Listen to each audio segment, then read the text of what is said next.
Today is Monday, September 21st. We call this Earth, Wind, and Fire Day. Coming up on Roland Martin Unfiltered, Senator Mitch McConnell has vowed that he is going to put a conservative on the Supreme Court to replace the deceased Justice Ruth Bader Ginsburg. It has opened up a massive battle. Democrats say they're going to do everything they can to stop that from happening. We've got a great legal panel breaking it down. Plus, what does it mean in this fight, in this battle? I've been telling y'all, these thugs do not care about principles. It's about power. We'll break it all down. Also, more than 200,000. We have crossed the 200,000 threshold for folks who have died from coronavirus. How much higher will that number go? We'll talk with a virologist about that. Folks, again, we're breaking this whole thing down, all different actors. Bruce Bree needs, I talked about all the things you got to do. Remember, I told y'all this means war. Activist Bree Newsom and attorney Monique Presley, they say Democrats had better learn to fight as ruthless as Republicans. We'll talk to the both of them. Plus, early voting has begun across the country. There's still time to register in most states. We'll show you where and how to make sure your vote gets counted. Plus, people lined up to vote in Virginia while Trump supporters try to disrupt the process. Yeah. And about last night, black folks did well at the Emmys, including Stan Latham, Dave Chappelle, Regina King, and others. Will show you the winners. Plus, our weekly Fit Live Win segment looks at emotional eaters. Do you use food to make yourself feel better? We give you some ideas for how to change that. It's time to bring the funk. I'm Roland Martin Unfiltered. Let's go. He's got it. Whatever the biz, he's on it. Whatever it is, he's got the scoop, the fact, the find. And when it breaks, he's right on time and it's rolling. Best believe he's knowing. Putting it down from sports to news to politics. With entertainment just for kicks, he's rolling. It's on go, y'all. It's Roland Martin, rolling with Roland now. He's funky, he's fresh, he's real, the best, you know he's Roland Martin now.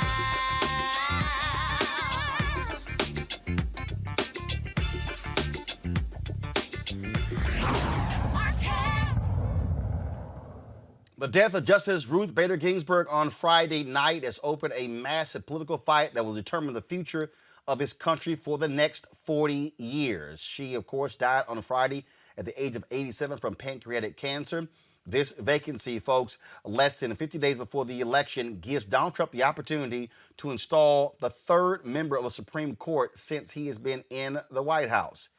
Joe Biden gave a compelling speech yesterday that reflected on the life and legacy of Ruth Bader Ginsburg. He also put emphasis on what's at stake now that she has died. The nation lost a heroine, an icon. They also lost a mother, a grandmother, and a matriarch. It was my great honor when I was in the Senate and chairman of the Judiciary Committee to preside over her confirmation hearings and strongly support her accession to the Supreme Court bench. Justice Ginsburg achieved a standing few justices have or ever will. She became a presence in the lives of so many Americans and a part of our culture.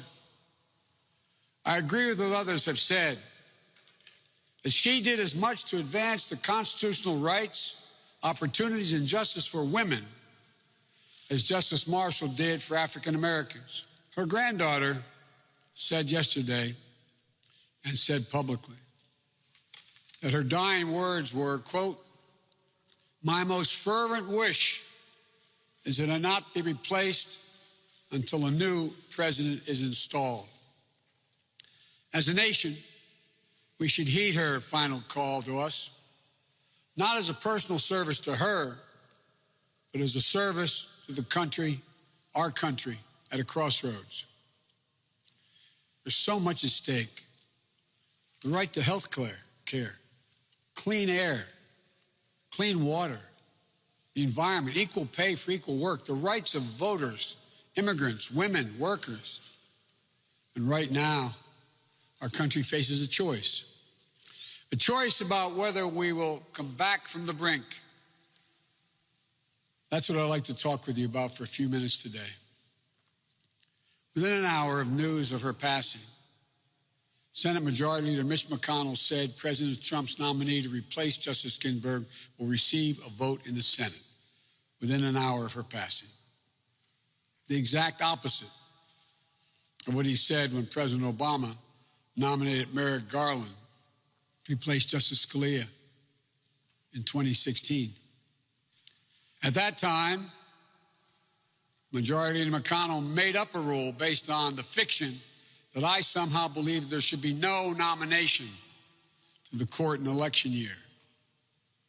It's ridiculous. The only rule I've ever followed relating to the Supreme Court nomination was the Constitution's obligation for senators to provide their advice and their consent to a president's judicial nominee. But he created a new rule, the McConnell rule. Absolutely no hearing, no vote for a nominee in an election year, period, no caveats. And many Republican senators agreed with him, including then Chairman of the Judiciary Committee, Chuck Grassley of Iowa, including the current Chairman of the Senate Judiciary Committee, Lindsey Graham of South Carolina, who at the time said, and I'll quote verbatim, here's what he said, quote, "I want you to use my words against me if there's a Republican president in 2016 and a vacancy occurs in the last year of the first term, you can say, Lindsey Graham said, let's let the next president, whoever it might be, make the nomination." Continuing the quote, "And you could use my words against me, and you'd be absolutely right." End of quote. Folks, Senator Chuck Schumer and Congresswoman Alexandria Ocasio-Cortez held a joint news conference yesterday. They stood in front of Justice Ruth Bader Ginsburg's high school alma mater, fighting to honor her last wish. Here's what they had to say.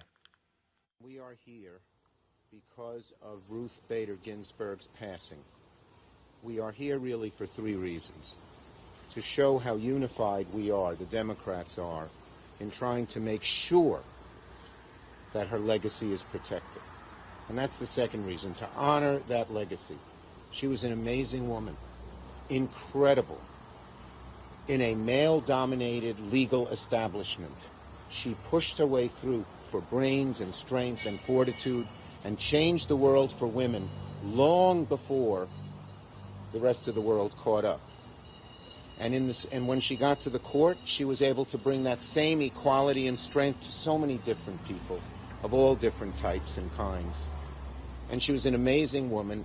And so the first reason we're here is for unity, and the second is to honor her legacy, to demand that her last wish be fulfilled by the Senate. She said, "My most fervent wish is that I will not be replaced until a new president is installed." We believe that. So do the American people. Today, a Reuters poll came out and said 62% of Americans agree with her. So that means, that's such a high number, it has to mean that Democrats, Republicans, and Independents all agree that it is only right and it is only fair for us to abide by RBG's last wish, that she be replaced when a new president is installed.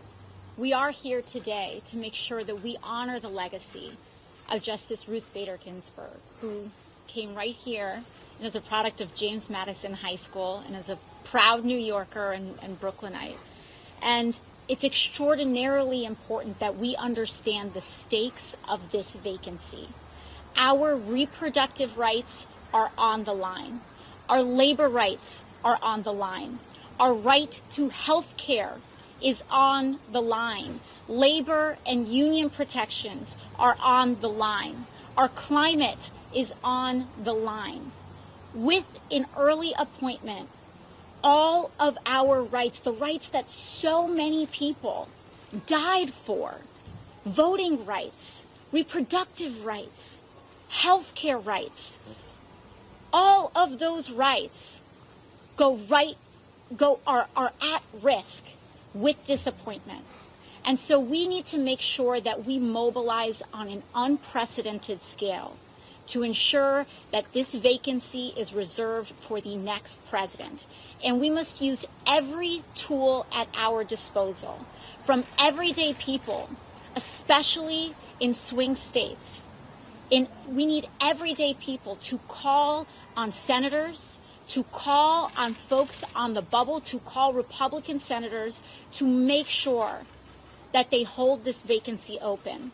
And we must also commit to using every procedural tool available to us to ensure that we buy ourselves the time necessary.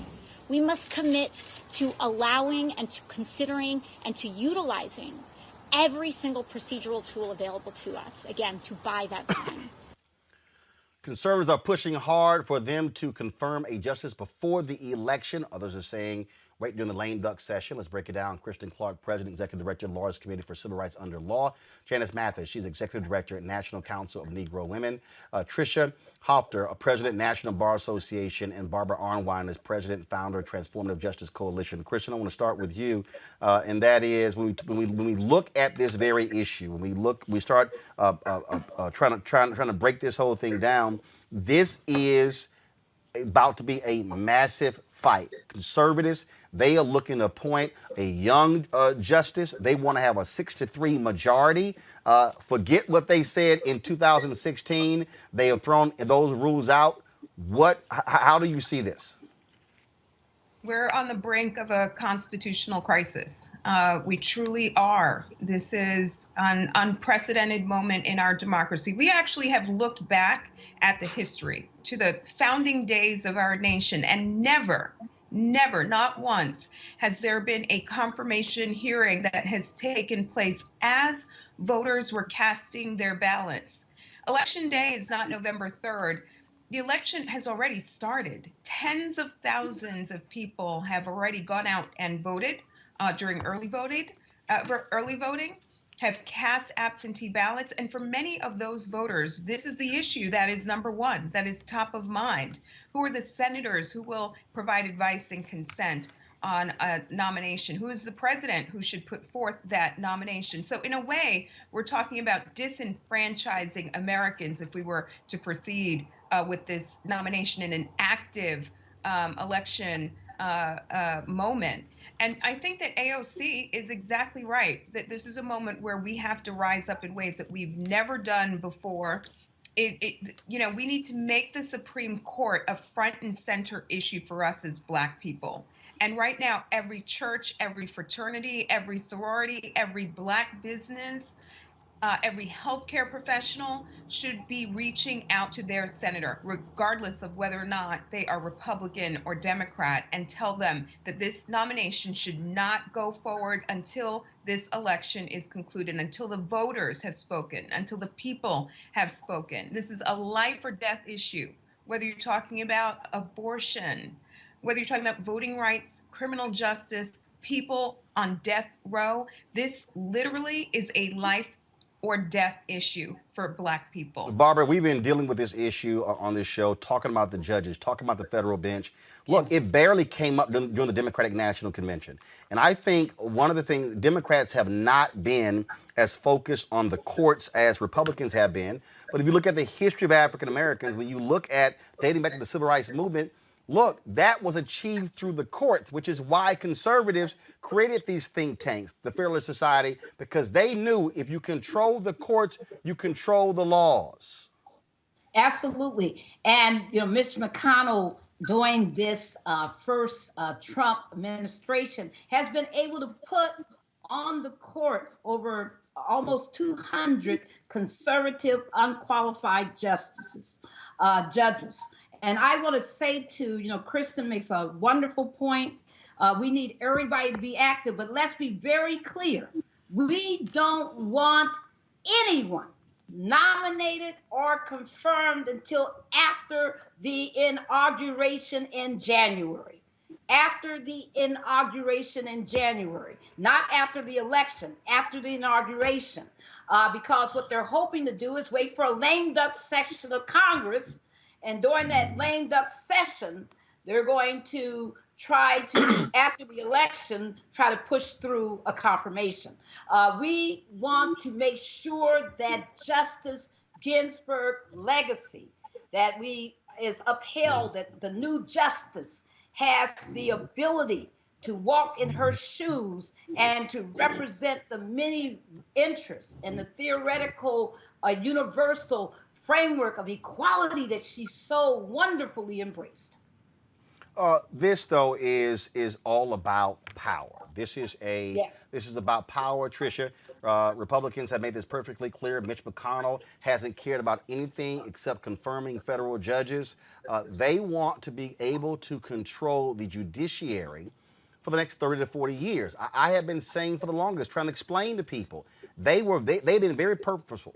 That is, they want to appoint judges 35 to 45 years old who they know who are going to serve 40 to 45 or 50 years. That's the strategy. They're clear. They're not hiding it.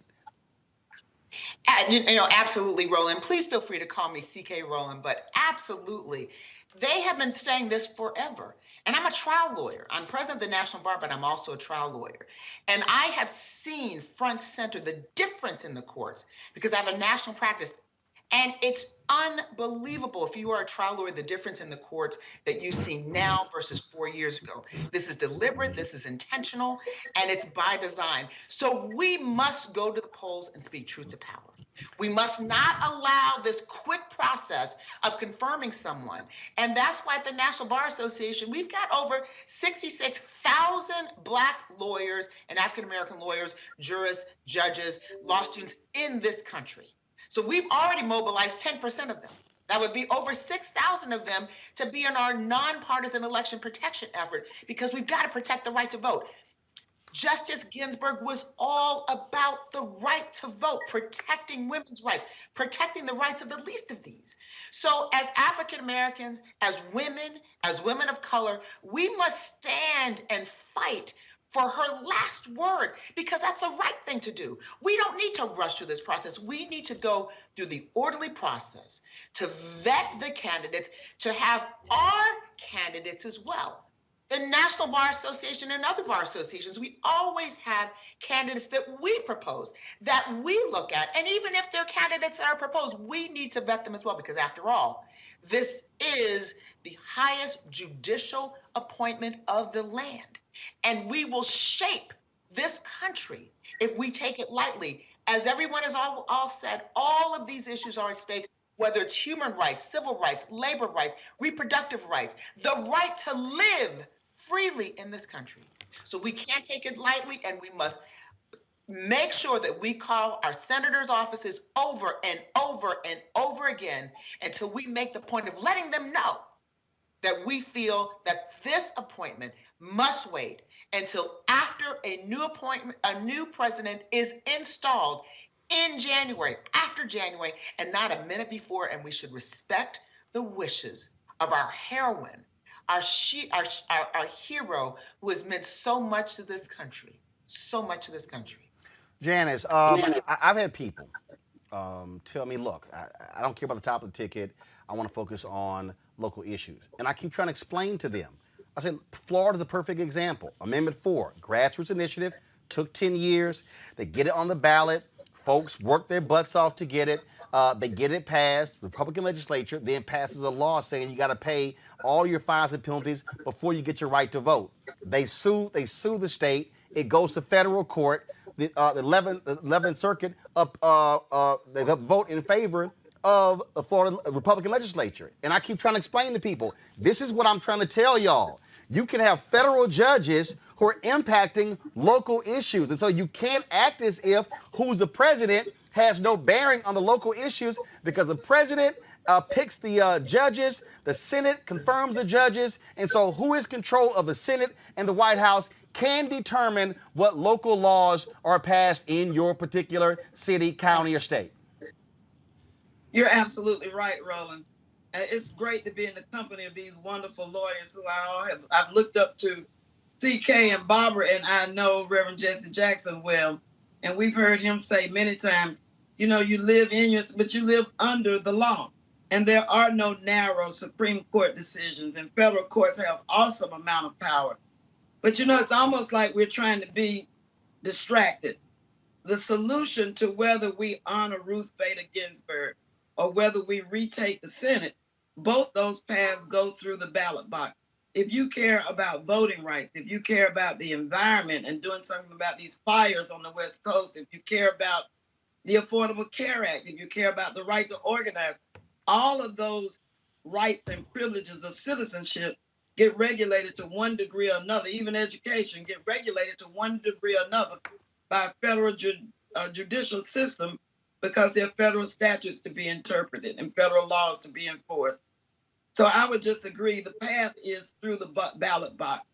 But I want to challenge listeners who may be from my part of the United States down in the South. You've got Lindsey Graham and you've got Mitch McConnell. And at some point you must ask yourself, why are we so poorly represented? These men have awesome power in the federal legislature, but yet our states consistently lag in education and healthcare and infant mortality and maternal health care. Why are we always at the bottom? Are they too much focused on keeping artificial majorities that they can't represent the people that they're elected to serve? It is a conundrum, and people need to vote their interests. We're not electing friends or family members. We're electing a government and a set of policy choices. And that's what we've got to keep foremost in our minds, to my point of view. Kristen, the thing that jumps out, you talked about those issues, and again, a lot of folks who are on the left keep talking about Roe v. Wade. That is not the only issue we're talking about. The reality is the Supreme Court, as it stands, has had horrible rulings on voting rights. They went along with the voting purge, that lawsuit that came out of Ohio. They went along with to allow political gerrymandering that came out of Wisconsin. And they gutted the Voting Rights Act as well. Also, you put the Affordable Care Act is also in jeopardy as well because the Trump administration wants to throw that out. So we're talking about voting. We're talking about health. We're talking about a multitude of issues and also a Supreme Court. If you have a 6-3 conservative Supreme Court, they are very much pro-business. And so now you're talking about consumer rights as well. There's not a single issue that impacts our lives as Black people that is not touched by the Supreme Court, that is not somehow shaped by the rulings issued by the Supreme Court, by the precedent set by that court. And, it's very remarkable. Over 200 judges installed by Trump in 3.5 years. Some of those nominees were unwilling to recognize Brown versus Board of Education as sacrosanct precedent that they would uphold. Some of those judges had clear records demonstrating hostility when it comes to civil rights and racial justice issues. We should expect more of the same if this president were to get an opportunity to fill that seat. We have to resist that with every ounce of our beings. I tell my 16-year-old son that if they succeed in filling this seat, they will be talking about that justice. He will be talking about that justice with his friends well into the time that he is 50 or 60 years old, because President Trump is being very intentional. The short list includes 3 women, one who's about 45 years old. We're talking about our life is literally on the line with this vacancy, and it's time that we rise up and urge these senators to do the right thing, the principled thing, and let the voters speak. Let the voters speak and determine how this vacancy gets filled. CK, final comment from you. How are folks mobilized, or how should they be mobilizing? Should Democrats be looking at putting every single thing on the table? Yesterday, Speaker Nancy Pelosi would not comment on whether or not they would pursue a second impeachment. To me, this is not, hey, we're thinking about, no, this is called, you're at DEFCON 5. Right.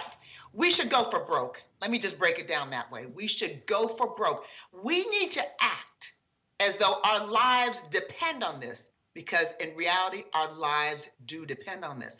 If we think things are funky now or bad now with COVID and the response to COVID and all the other pandemics that we're facing in this country, election suppression, police brutality, how do we think these police brutality cases, if they go up to the Supreme Court, are going to be resolved? If we think things are bad now, We should wait and see what it's going to be like if we don't go for broke. We have to act like we are on our last breath and we're breathing. We need more air to survive, because if we don't, we may very well not survive. We think a lot of young people think, oh yeah, we have the right to vote. No, you don't have the right to vote.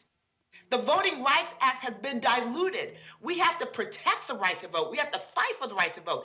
And the Supreme Court, the U.S. Supreme Court, is going to have a say-so on everything that impacts our lives, especially the lives of Black folk, especially the lives of Black and brown people. So it's a wake-up call. It's a clarion call. We don't have the right to ignore it. So on all levels, Roland, we've got to pull out all the punches. Everyone, lawyers, non-lawyers, some lawyers, it's not about your profession. It's about getting out and doing what's right, getting out and making sure your voice is heard and speaking truth to power. And the only way you can do that in this country is going to the polls. Barbara right now. Arnwine and I have been saying that scene from Remember the Titans when the coach said, Herman, leave no doubt. There has to be a blowout. This can't be close. The Trump folks are going to contest everything. This is where if you're 18 to 29 and you're sitting there with the lowest vote numbers, this is where, understand, I'm being real clear. If you're 18, I expand, if you're 18 to 35 years old, let's make this real plain. America is going to be a minority country in 23 years. That means that if you're 18 years old, okay, in 23 years, you're going to be 41 years old. If he appoints one of these Supreme Court justices, and if she serves the same number of years as Ruth Bader Ginsburg, that means that this appointee will be on this court until 2060. And that is what we cannot have happen. If you're listening to this show and you're watching this show, the first thing you ought to be saying right now is not only am I going to vote, I'm going to make sure at least 10 other people I know vote. And we're going to vote judges. We're going to vote for judges. We're going to get rid of the senators who do not support good judges. Let's be very clear, everybody, that Trump can nominate, but it's the Senate that confirms. So what happens with the Senate in this election is the most critical of all of our votes. So people should be out there, South Carolina, Georgia, Kentucky. You got to really get your vote on for senator, because you have the power right now. Arizona, all of these states where there are, hotly contested races, Maine, you need to be voting. And I want to tell people that don't sit back and wait till the last minute to decide to vote. Vote early, right now, where you have that right. If you're going to do it by vote by mail, make sure you do it correctly. 6% of all Black ballots are being discarded in North Carolina because people need to follow those instructions. They need assistance. That's why we're going to have CK? We're going to have 3,000 to 5,000 Black lawyers out there helping with election protection, because we know that our vote is determinative. Remember that in April of this year, the most important decision that came down from this court was RNC versus DNC. And in that case, in April, even though she was very ill, Ruth Bader Ginsburg wrote a searing dissent and said to the court, to the majority of the court, that you are denying people's voting rights. You're disenfranchising our voters, and that you've got to do better. So we need that voice. We need that fight, because if they take away our voting rights, it's going to be an impossible world to live in here in the United States. We have to vote, people. Vote with everything you got. Put it all on the line. Not only do you vote, you get others to vote, and you go out there and you help others to vote. Everything you do, the churches, the civic organizations, the Greeks, everybody. We need you in this fight right now. This is, look, at the end of the day, look, Janice, we have some of these ads. Anybody who is trying to sit here and trust anything that a Republican said in 2016 is a waste of time. Mitch McConnell, if you talk about Chuck Schumer, excuse me, Chuck Grassley. In fact, this just in, Iowa Senator Chuck Grassley indicates he won't oppose holding Supreme Court replacement hearings this year. This is the same person who said before they said it shouldn't happen until after a new election. Same thing. Now, Alaska, Lisa Murkowski is on record as saying such. But now, when you start breaking this thing down, it's real simple. If Mark Kelly is able to beat McSally in Arizona, then he'll be seated before November 30th. That means that takes the Republican majority from 53 to 52. If you go by what Murkowski and Susan Collins said, if they actually believe that the next person, the next president should pick that nominee, that now drops the Republicans from 52 to 50. That means Lamar Alexander, who's a lame duck, has already said he's going to go along with it. Now you have Grassley. That means that the one person left, the only person who could potentially stop this, Janice, is Mitt Romney. And so I know people want to put the focus on McConnell, but really, to me, the focus has to be on Collins, Murkowski, and Romney to not let this move forward.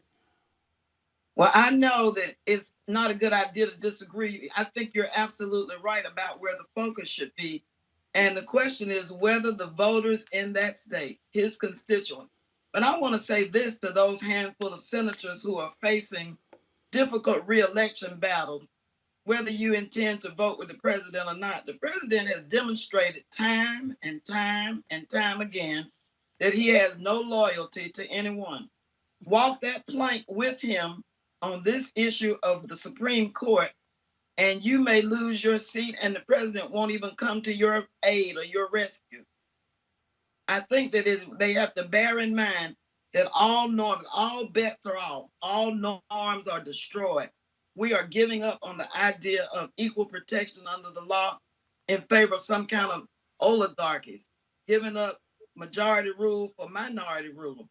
And so I would say to citizens everywhere, if you can vote, vote. Call your senators. Make sure they know that this is an important issue to you. To be honest with you, rich folk can get along without a Justice Department. But people of color, people who are marginalized, why do you think they're trying to suppress these votes? Disabling the post office, changing polling places, purging voters. That's because the vote has mattered. That is the last bastion for white supremacist ideology to hide behind, because they are no longer Black people, brown people, women, gays. We are the majority in this country. You're talking about the majority in 2040. Right now, that generation, if you're under 25, you're part of a cohort that is already majority Black and brown. They know that. It makes them anxious. And so that's why you see this total reckless disregard for the way the country is supposed to operate. But the people have a voice.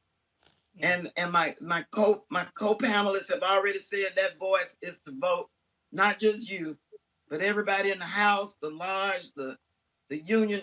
Everybody needs to express themselves. And I'm talking to low to moderate income white folk too.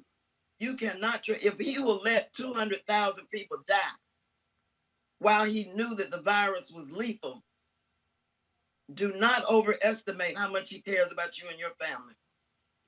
Well, this is the thing here. If you want to understand why federal judges matter, just a few moments ago, a federal judge ruled that has ordered Louis DeJoy to treat all election-related mail as first class and restore overtime for U.S. Postal Service employees. I keep telling people, that's why federal judges matter. So don't act like, so for all those people who I called out, and I'm going to be real clear, who were full of shit in 2016, who said Trump and Hillary were the same, yeah, this is an example of what I was talking about, okay? Because I said it then, the judges that Hillary Clinton would have appointed were not going to be the same judges Donald Trump would appoint. And so all these folks who were stuck on stupid, who got caught up in that whole deal, who are not understanding the long game, and this is the deal, the Republicans are about the long game. The demographic numbers are not lying. They know what is happening. They want to be able to control the courts for the next half century. They say we can lose the presidency, but if they install 300 federal judges, which represents a third of all federal judges, and they've got a 6-3 majority. And here's the deal: Clarence Thomas is 72, Alito is 70, Gorsuch is Kavanaugh is 55, and Gorsuch is 53. Take the high end. Just use Ruth Bader Ginsburg as a model. That means if Clarence Thomas and Alito serve until they're 87, Stephen Breyer, who's a liberal, he's 82. If they serve until 87, that means Clarence Thomas is there for another 13 years. That's 3 presidential elections. Alito was there for another 17 years. 4 presidential elections. That's why I keep telling people, stop playing games when it comes to voting. CK, Barbara, and Janice, I certainly appreciate it. Thank you so very much. Thank you, Roland. All right, folks, we're going to continue this conversation. Activist Bree Newsom and attorney Monique Presley both say, when you say all hands on deck, that this is the moment to fight and fight vigorously for our rights. We'll be talking with them next to Roland Martin Unfiltered. We'll also be talking about COVID-19 surpassing 200,000 deaths in this country, 7 million infected. Some are saying, oh, it's fading. Really? That's next on Roland Martin Unfiltered. As our community comes together to support the fight against racial injustice, I want to take a second to talk about one thing we can do to ensure our voices are heard. Not tomorrow, but now. Have your voices heard in terms of what kind of future we want by taking the 2020 census today at 2020census.gov? Now, folks, let me help you out. The census is a count of everyone living in the country. It happens once every 10 years. It is mandated by the U.S. Constitution. The thing that's important is that the census informs funding, billions of dollars, how they are spent in our communities every single year. I grew up in Clinton Park in Houston, Texas, and we wanted new parks and roads and a senior citizen center. Well, the census helps inform all of that and where funding goes. It also determines how many seats your state will get in the U.S. House of Representatives.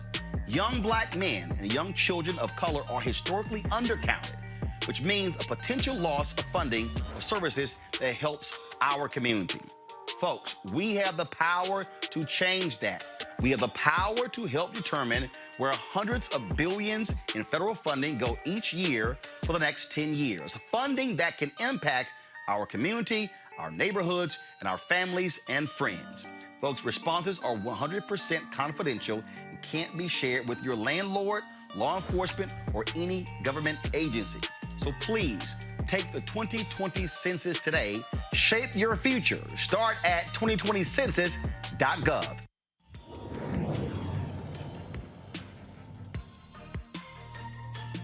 Have a lot of pain in this country. Trump can show up and say anything, and they can just go, oh, yeah. And the African-American community was great to us. They didn't vote. You know, he just called you stupid. Did you hear that? But he's for us. Really? And they were just regurgitating the things that they had heard on a radio or in the barbershop or something that somebody had told them. They hadn't thought about it. Democracy is in danger because people don't know how to think. I'm done with trying to convince people to try to vote for their, for their life. You have to run for your life. I'm gonna go try to get people who are open to it and lead them. I'm done with hope. Fuck hope, fight. Hey everybody, it's your girl Lunel. So what's up? This is your boy Earthquake. Hi, I'm Chaley Rose, and you're watching Roland Martin Unfiltered.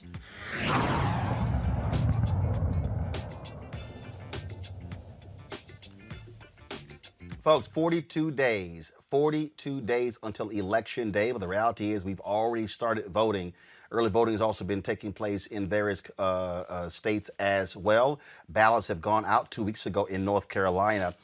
We want you to please go to vote.org. I cannot implore you enough. I've had multiple people send me text messages and emails as well stating that they thought they were registered until they checked, and now they realize that they have been purged. And so please go to vote.org to check that first.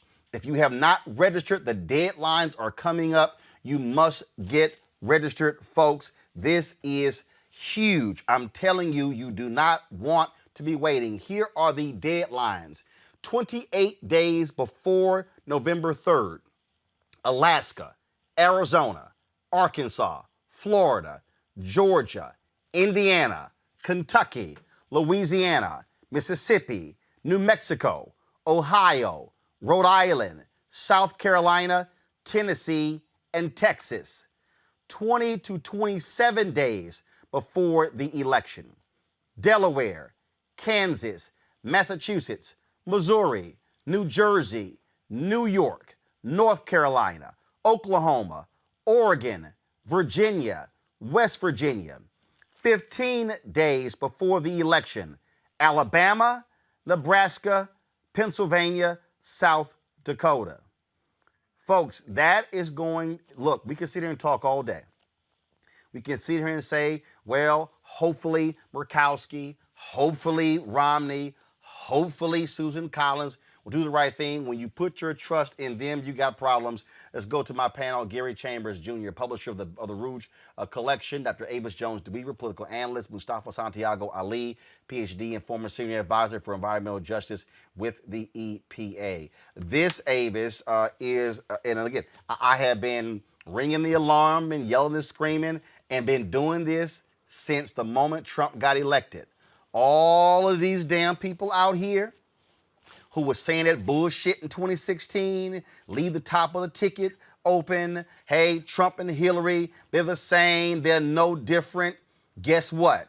I said it then. I don't care what you had to say about Hillary Clinton and super predators and her emails. She was not going to appoint the same type of judges as Donald Trump. And now we know, Bill Clinton has already said it, Ruth Bader Ginsburg was hoping Hillary was going to win and she can get replaced by Hillary Rodham Clinton. That didn't happen. Trump won. Some Obama folks were trying to get her to retire in 2015, saying, hey, don't chance it. She chose not to. Now we're at this juncture here, and look, it comes down to, look, the only way you can really impact Collins, Murkowski, and Romney's if you've got a massive blowout in November where they say, hey, this is going to be grossly unfair to the American people for us to do this in a lame duck session. Otherwise, McConnell is going to push this through, and they're going to have a 6-3 advantage on the Supreme Court. Yeah, this is the doomsday scenario that we're facing right now.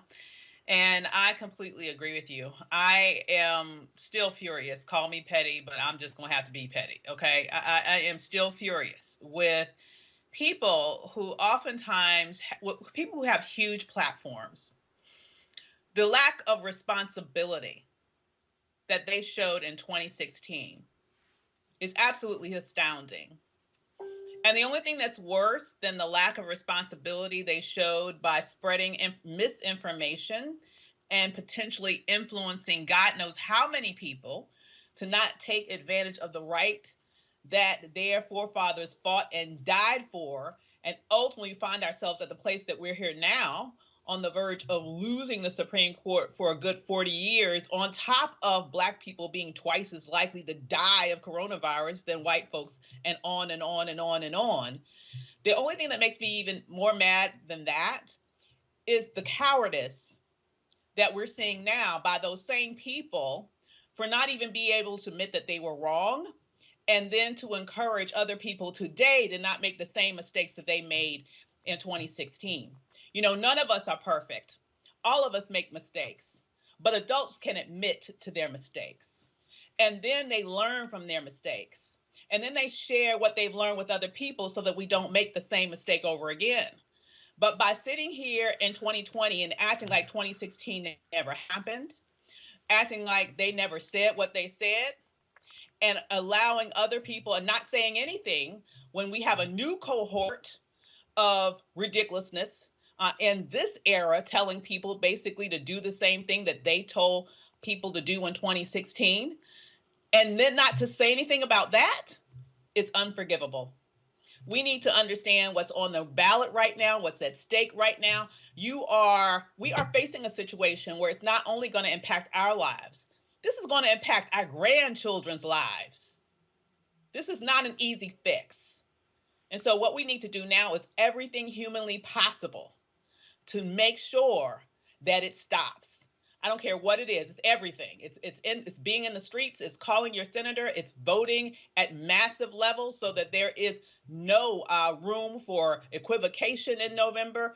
A humiliating defeat is what we have to deliver at the polls, and that requires that we don't fall for the same foolishness that far too many fell for in 2016. I'm real clear, Gary, in terms of making demands of any candidate. I'm real clear in terms of laying out an agenda. But I'm also very clear on opening my damn eyes and surveying the field. It's sort of like if I played football and I'm sitting here as a middle linebacker and all I'm doing is looking at the quarterback. I ain't paying attention to nobody else. I might get my behind beat because I'm not surveying the entire field. The reality is this here, and this goes for ADOS, FBA, Bernie Bros, every group you can imagine. I don't care who they are.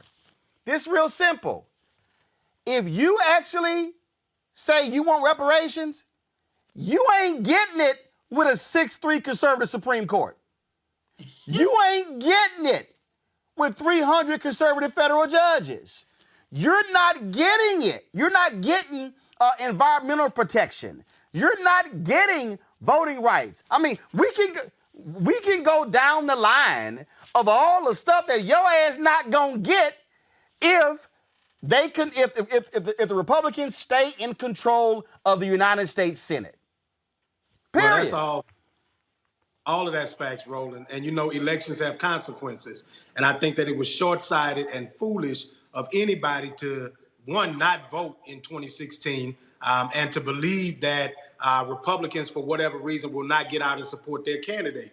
You know, I concur with the sister. I think it's foolish. And as somebody that's 35, right, in that age demographic where my generation is not as active in voting, you know, many of them don't want to hear, you know, the age-old things about who sacrificed. But the real deal is you are screwing yourself by not voting, right? Because when you talk about all that's at stake, when you talk about the future of education for your children, when you talk about the future of healthcare in your community, when you talk about your ability to vote, right, if you so choose to, when you become a property owner, start paying some taxes on some property, right? And then your concerns are on the ballot, I think people will then take this more seriously. But when you look at what happens, the courts are where major decisions are made. And it's also, it can be weaponized against us, right? The courts can be weaponized against us at any point. And conservative justices who believe that the Black Lives Matter movement is Marxist and all of these different things like that, they will take that ideology to the bench and they will use it against us. And so for those of you who want to be able to peacefully, freely protest when the government has done something against your will, for those of you who want to marry whomever you love, for those of you who want to be able to have civil rights protections, to live where you want to live without being discriminated against, this is where it happens at. It happens at the bench. And so if there was anything for us to be concerned about as young Black people, it is how do we stabilize this thing by showing up? And leaving this to the older generation is how we got here. If you're not satisfied with the nominees at hand, the primary process is where we do that part, okay? We have gone past that, we lick our wounds and we move on. The bigger question for me is, are we gonna be mad at ourselves because we didn't go vote right now, or are we going to strategize and do the work over the next 4 years to ensure that we have a candidate of our choosing? It's not about, like you said, Roland, this is the long game. And so if we're going to play the long game, we got to be dedicated, we got to be organized, and we got to strategize for the long game. And you don't just pick your toys up and go home because you didn't win in the primary. We got work to do. Mustafa, I had a young brother text me over the weekend, tweet me over the weekend. He said, see, y'all older folks, y'all the reason why this happened. I said, bro, let me be real clear with you. I said, I'm 51. I'll be 52 in November. I said, you're in your 20s. I said the likelihood of me hitting 90 is rare. Not many people hit 90. Let's just be real clear. I said, your ass gonna be 60. I said, so you might want to invest in this thing to sit. I said, it sounds dumb and I'm sorry, it sounds dumb for anybody 18 to 35 to say, well, y'all need to pick better people for me. No, your ass need to be picking people for you. Everybody got a role in this. And so for all these folks, Mustafa, who you talk to, who care about the environment, I'm like, yo, you better understand what's here. Donald Trump has put in significant anti-environmental people who don't care about drilling in offshore. They don't care about drilling in natural parks. These folks want to rape the earth in order to make another buck. Yeah, without a doubt. You know, what we are talking about is the infrastructure in our communities. We're talking about the infrastructure in our country as well. And when you don't get engaged in this process, you're just giving away the opportunity for you to actually make real change. I don't because I work with all kinds of young people across the country. I don't let folks get away with talking about, well, older folks made the decision or older folks need to make the decisions. I'm like, if you don't see somebody who represents what you believe in, my first question to you is, why didn't you run? Why didn't you get your friends together and identify somebody who you have trust in to run? So I just don't allow that conversation because it's a cop-out that we use whenever we don't want to actually get up off of our butts and actually get engaged in the process and have to do more than something that lasts for an hour or a couple of hours. Folks need to understand, as folks have shared, that you are literally playing with your life and the life of folks in your community. Whoever it is you care about your community, find someone that you care about in your family or your community. It could be your grandma, it could be your auntie, it could be your niece. All of those folks are counting on not only you voting, but understanding the power that exists inside of that vote, up and down the ticket, in all kinds of different positions. We're talking about the Supreme Court, but we also understand, and we've talked numerous times on this show, if you're tired of the police doing some of the things that you've seen, if you're tired of district attorneys not doing the right thing, get engaged in the process, because your vote can actually help to change what's going on in that situation. If you're not willing to do that, then you just have to be quiet. Take the ass whippings that you're going to get from the police and other folks, and excuse my language for being as real as I know how to be, because your vote can really help to change these dynamics. And we keep allowing people to pimp us by not allowing, ourselves to get engaged in the conversation and think that what we do doesn't matter. It matters when we do it in numbers. It matters when we do it through an intelligent set of actions. And again, that means really, again, being engaged in what is going on, folks. We're going to continue the conversation in just a second on that very issue in terms of what should we be doing with activist Breonna Newsom and attorney Monique Presley. Right now, though, I want to talk about what's happening with COVID. We have crossed the 200,000 death threshold in this country. More than 7 million people have been infected as a result. The Trump administration pretty much wants to say, y'all, this is all good. These things are just moving along. The majority of our deaths have occurred within the 3 months. On average, over 1,000 people died every single day. Now, nearly 4 months later, the country has doubled that figure.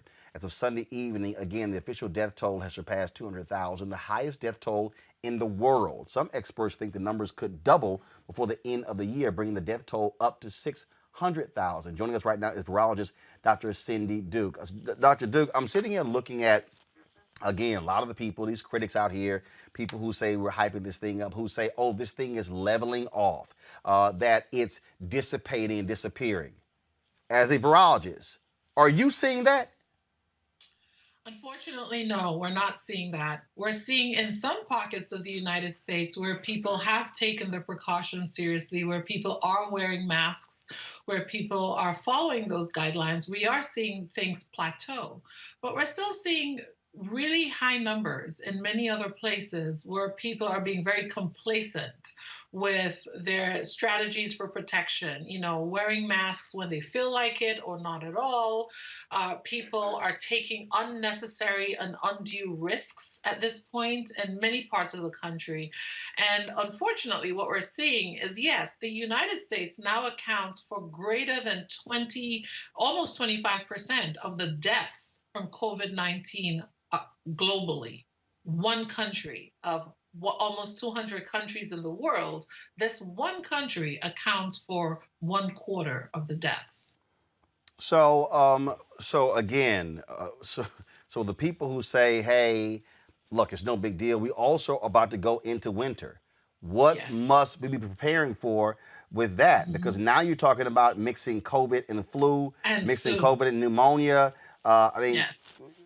Please talk about that. We are entering what is traditionally our respiratory virus season. And so that means now things are getting even murkier in the sense of when someone starts having symptoms, what is it that they're having symptoms of? Is it COVID? Is it influenza? If it's a child, is it, RSV? What are we coping with here? And so, the first thing to tell everyone is really, really, really, we should be wearing a mask. And this isn't something that's up for debate anymore. It's very well proven, very well established that masks save lives. And I know some people are going to say, well, I know the one person who wore a mask and still got COVID. Sure, one person. But you know what? If we don't all wear a mask, hundreds, thousands of us will become positive and spread it to even more people. Now, that said, I would also like to encourage everyone to get their flu shot. This year, more than ever, we need to get our flu shots. The big issue about, flu season coming and why everyone's so worried, particularly healthcare providers like myself, is our hospitals are still overwhelmed with COVID-19 and all the other things that people go to the hospital for. With flu season comes a surge and a need for the same resources that COVID-19 patients also have to use at the hospitals. And so the fewer people who have the flu who end up sick and need to go to the hospital, the better. And so it's really important that everyone out there take these steps and take it seriously, right? And in the communities of color across the nation, it's especially important that we have our children vaccinated, that our teenagers are vaccinated, our elderly are vaccinated.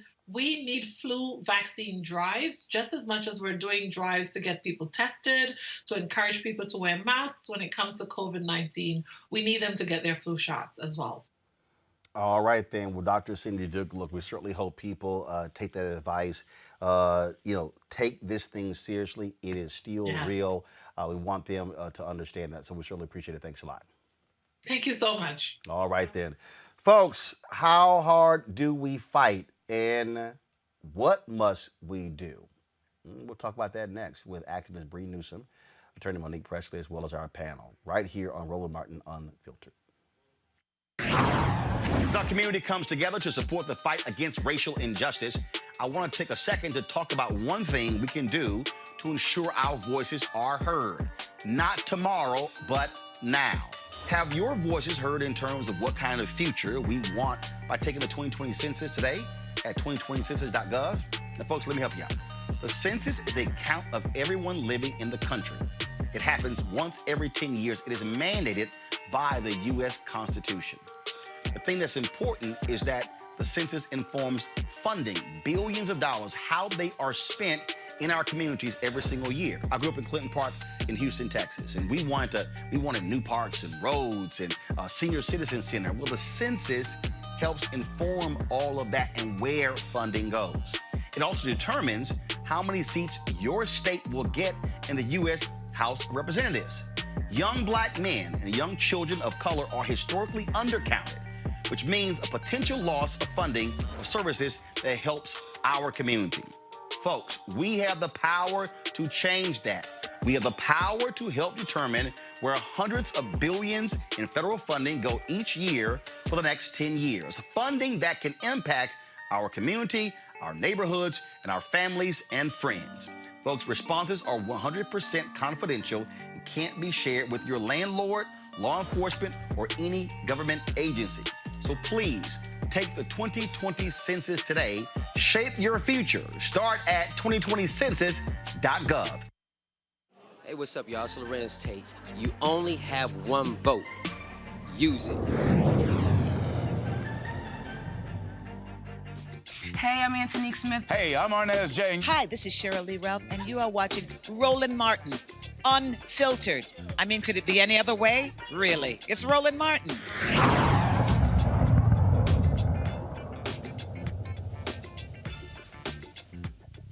Folks, we talk about the campaigns and voting. Obviously, the candidates want to reach you on a variety of issues. This here, we showed this earlier, this is one of the ads that Joe Biden campaign has dropped when it comes to appealing to African-American men specifically. I'm Joe Biden, and I approve this message. When it comes to criminal justice reform, history has not been on our side. I feel as though the nation has become desensitized to these things, but Black people have not. It's true pain, it's real loss when people die. As a father, I have to turn around and talk to my 12-year-old son about police interactions. It scares the hell out of me. You don't have time for a system that is stacked against you. We need to have individuals that are in office that are going to push the entire country forward. That's what Joe and Kamala have, is that plan for the future. They're willing to push Congress and say, we can get there. Cash bail reform, we absolutely need reform there. There's a lot of people in the justice system that are not criminals. How many people were in jail just because they couldn't afford that $400 court fee? Think about how hard it is to get a job with the criminal records. Right. Banning the check the box. It's just trying to get a job that's gonna give you a better standing in society when you come out. Joe and Kamala uniquely understand. Those are the things I do trust them with. They are the candidates who lead us to that future. Those are some of the issues raised in there. Talk about how people respond. Since the death of Ruth Bader Ginsburg, nearly $100 million has been donated to Unite Blue since her death on Friday. Folks, those are huge numbers. The Donald Trump campaign, they're texting out a fundraising email specifically saying President Trump will fill the Supreme Court vacancy with a conservative justice, make America great again. What does that mean? It means that this is going to be a battle. So the question is, what must be done? How far must folks go? I keep telling y'all, Republicans are going to be ruthless. They have been ruthless. They don't believe in norms. Forget principles. Forget all the stuff they throw out. In fact, guys, if y'all have one of the, this is one of the ads that liberals have already put together since her death on Friday to sort of show you exactly what Lindsey Graham said. So check these ads out, and I'm coming back to talk to Bree Newsom and Monique Presley.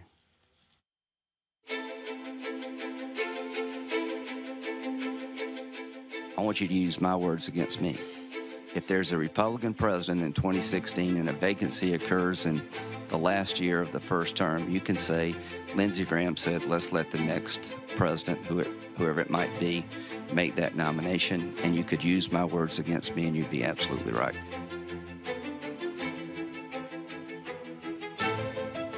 The next president, whoever that may be, is going to be the person who chooses the next Supreme Court justice. I believe the next Supreme Court justice ought to be chosen by the American people through the election of the next president. This is about principle, not the person the president has nominated. And it's why the majority of the Senate has chosen to use this unique situation as an opportunity to let the American people have a voice. And the only way to empower the American people and ensure they have that voice is for the next president to fill the nomination created by this vacancy. The confirmation of a lifetime appointee to our nation's highest court is far too important to become entangled in the partisan wrangling during a presidential election year. There is a long tradition that you don't do this in an election year. And what this means, Chuck, is we ought to make the 2016 election a referendum on the Supreme Court. The American people need a chance to weigh in on this issue, on who will fill that seat.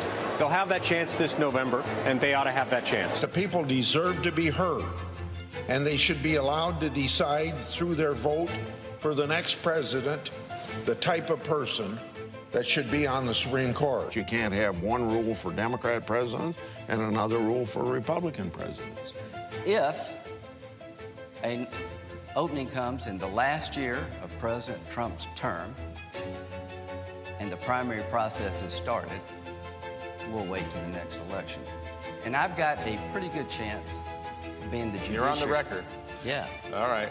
Hold the tape.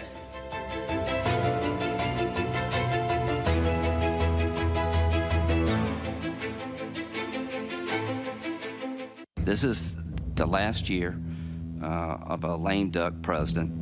And if Ted Cruz or Donald Trump get to be president, they've all asked us not to confirm or take up a selection by President Obama.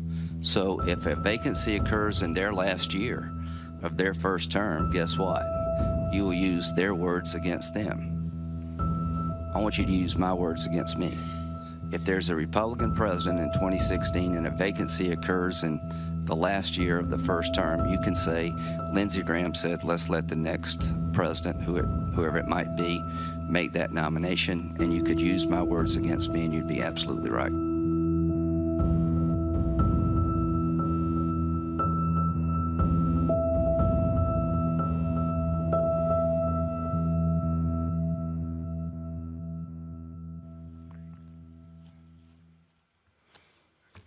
Here's the reality, Bree Newsom. None of that stuff means anything. Lindsey Graham has already said, oh, because of how the Democrats treated Brett Kavanaugh, we're moving forward. But those comments he made sitting next to Jeffrey Goldberg with The Atlantic took place after the Kavanaugh hearings. I'm like, y'all, you can run all the ads you want to. You cannot trust them. And again, when Michelle Obama said, when they go low, we go high, I'm like, no, hell no. You got to sit here and get nasty with these people and use everything you've got. Yeah, this whole situation to me feels very much like the lead up to the Civil War, quite frankly, where the central issue, even though it's not really being named and discussed, the central issue is white supremacy, right? And Black and brown citizenship. That is really what is at issue here. And then you have, particularly among like white moderates and liberals, this focus on procedure, this focus on trying to preserve bipartisanship and the union. And the other side has completely thrown that away. They're already ready to secede, right? They're already ready to overthrow the entire project, rather than have a multicultural democracy. And so it's very much like that time period where Lincoln is focused on preserving the Union, as though that's going to be able to hold the whole thing together. And so I completely agree with you. Like, I think this idea that we are dealing with anything other than an aggressive fascist takeover of our government is in denial. Monique Presley, forget all the people who are saying, oh my goodness, this isn't normal, this isn't right, it isn't fair. They don't care about fair. They care about winning and power. No, yeah, that's the only thing that matters for them.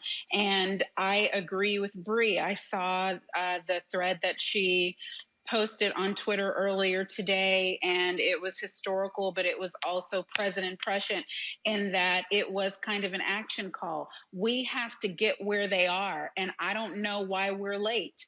We have more at stake. We have more to lose. We have more on the line. And so it can't be about the battle for who wants power and who wants to live with integrity. Righteousness means we get this right. And so it really is by any means necessary at this point. And that doesn't mean that we're doing something we shouldn't do. There's right, there's wrong, and there's politics.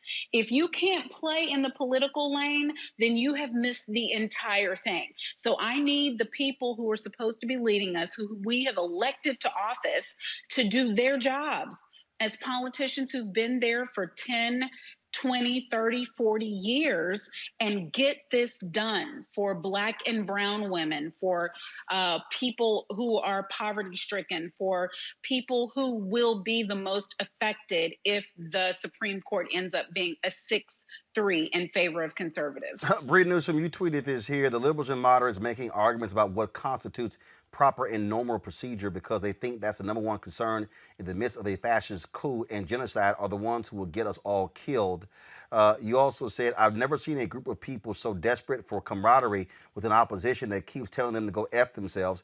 When do you ever see Trump and Republicans talking at length about a need for bipartisanship or longing for such? It's real simple, Bree. Republicans only yell about bipartisanship when they're in the minority. And when they get in the majority, they rule. And so what should be the posture, Bree, of Black folks? Look, it's 44 days to the election. We're trying to get people registered. You've now got the governor of Florida saying he's going to put forth a bill that if any property is damaged during the protest, not make that criminal. You've got folks in Tennessee passing a law that says, oh, if you out there protesting and you do something we don't like, we're going to strip your right to vote. That's what these folks are about. Yeah, I mean, we have to do everything we can. And I think that the issue really has never been what Black people do. Like there's this constant effort to try to frame it as though, you know, white supremacy persists because of some failure on Black people to turn out to vote. We are jumping through hoops. We are doing everything that we possibly can, and that's what we need to do, and we need to do more of that. But we also have to do exactly what Ms. Presley was talking about. We have to be on these folks who are in elected office. Like the lip service that they are paying right now is not enough. And I mean that very literally. When I say they will get us all killed, I mean that. Like, I am referencing history in terms of like how this has gone in the past. Fascists do not care about procedure, and the whole way that they come to power is by plowing over norms while everybody else acts like things are normal. So like this whole conversation that people are having about, you know, well, should we add more justices to the court? Well, no, we can't do that. I mean, that is so disconnected from the reality of where we are. And for people to be having those kind of procedural debates while people's lives are on the line, while people are already being killed, and we know there's going to be an escalation after that, is completely unacceptable. And we can't just keep offering up our votes. We know that the Democrats cannot get elected without us. They have to do more than lip service in this moment, or else they will render themselves completely null and void, completely irrelevant as a political party. The thing, Monique, again, when we talk about how we move forward, and that is the posture of Democrats has to be just as vigorous and tough as you're hearing from Republicans. Already, Senator Cory Gardner, who was in that video from 2016, he's now saying, let's move forward. He's in a very tight battle with John Hickenlooper. So, look, he thinks this is going to help him with conservatives. It's going to hurt him with independents. And here's the deal. Even if Republicans lose the Senate majority on November 3rd, they still going to have power through the lame duck session. And so, Monique, what should be our position moving forward? What should folks be doing? All right. So look, I want to make an important distinction here, Roland. We are not answering their ugly for ugly. We're not answering their low for low. The GOP, for the past however many years, some would argue decades, have stepped outside of the rules, outside of the norms, have broken every single constitutional rule of law, policy norm that we know of in order to grab power. We are not doing the same thing. It's not that we are returning fire for fire. What this is, which I know you will understand, is war. It's when a faction shows itself as enemy to your nation state, shows itself as an enemy to everything that you hold inviolate. They're violating those things. And so then your righteous response is to snuff them.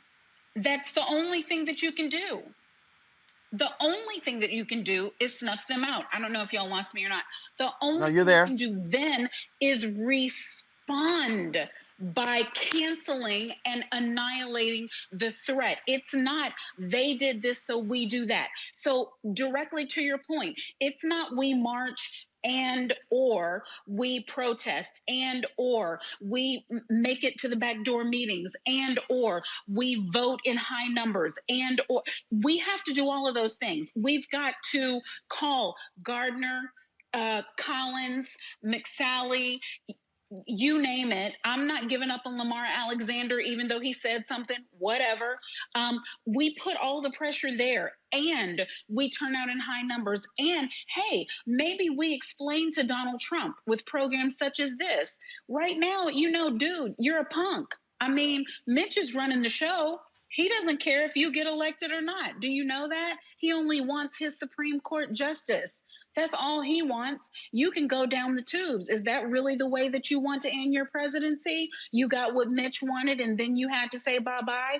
Maybe you want to wait, President Trump, and campaign on this for a minute and see if it can get you reelected instead of letting Mitch have everything that he wants. I mean, that's just me. That's what I'm saying. Maybe people will join. I'm going to pull in our panel here.